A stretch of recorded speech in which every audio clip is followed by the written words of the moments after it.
Welcome to the Quantum. This is Manal Zainuddin and I share with you conscious learning and being. Last time I shared an introduction to this playlist in the video, introducing the Quantum for conscious learning and being. I invite you to check that video if you haven't done that yet. Today we start elaborating on the quantum concept, its core aspects, and how our understanding of the quantum facilitates our understanding of life. I also mentioned that the quantum is a very complicated field of study and that it needs specialized scientists, and that I personally leave its intricacies to its experts. However, through reading and learning, and this is something I personally enjoy doing, we can grasp its basics and explore together its effect on our lives, attitudes, perspectives, and even decisions. And why not explore complicated fields? I always share Plutarch's famous saying, "The mind is not a vessel to be filled, but a fire to be kindled." Education, as I see it, is much beyond schooling and schoolwork. Education is never separate from us, conscious beings. Today we start the first fact about the quantum. Collins' dictionary defines the noun quantum, quote, "the smallest quantity of some physical property such as energy," end quote, and the adjective quantum as, quote, "loosely, sudden, spectacular, or vitally important," end quote. As an adjective, quantum theory and quantum mechanics that we study in physics are concerned with the behavior of atomic particles. Now, this is not the classical physics that we learned about and that we studied in school. And this is interesting, knowing that this mismatched Newtonian physics. The origin of the word quantum goes back to Latin adjective quantus, meaning how much. Max Planck, the famous German physicist who, as known in the field of science, originated the quantum theory and won for that the Nobel Prize for Physics in 1918, proposed that energy is emitted and absorbed in packets or quantized amounts. Quantized means they can be represented by a number, but it has to be whole, means cannot be separated. Represented as discrete, spelled discrete, or separate and independent. He named those packets quanta. These are the minimum energy, cannot be divided more into smaller units. Now this is very interesting in many ways. Number one, the more we think about our world and our presence on this planet Earth, the more we realize that we are just a tiny bit in this universe.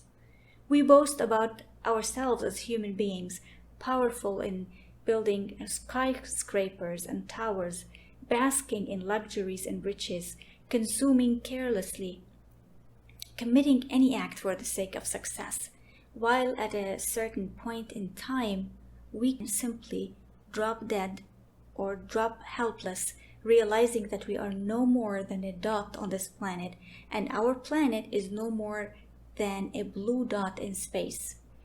From this vantage point, we need to learn to be humble and understand our vulnerabilities and the vulnerabilities of others.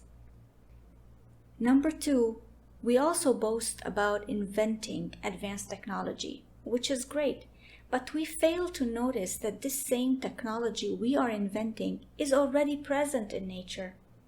Exchange of elements, functioning, regenerating and decay, even uploading and downloading exist at a natural level.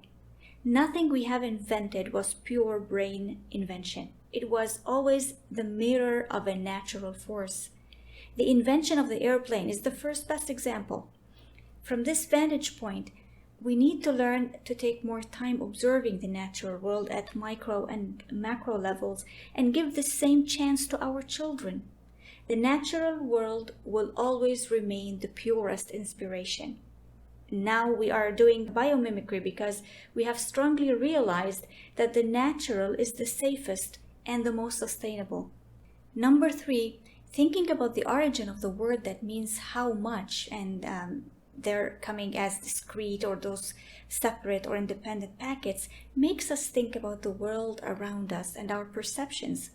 When we reflect on a typical day of ours, we are bombarded by this input, so much information from our physical surroundings, people around us, our tasks, our responsibilities, social media material. How can we reach these smallest units?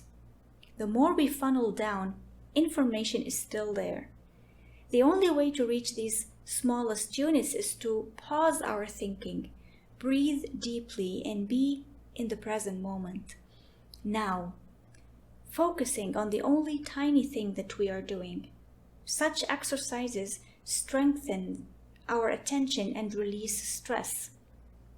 And point number 4, knowing that Max Planck's observation mismatched Newtonian physics, and as we learn more about quantum sciences, we notice that there is nothing fixed as an idea.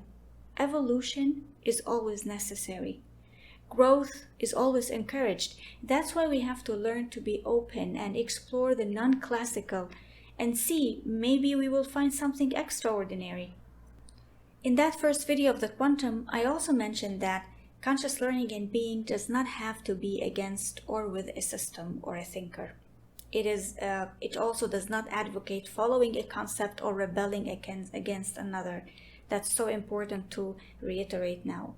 We are here to think together, to think out loud, question ourselves, question others and the world around us, but remain true to ourselves and our being on this beautiful planet Earth. So stay tuned for next time and make sure you subscribe for more videos from this playlist. Knowledge is as vast as the world. Awareness is as vast as the cosmos. And this is what we deserve. We deserve no less because we are more.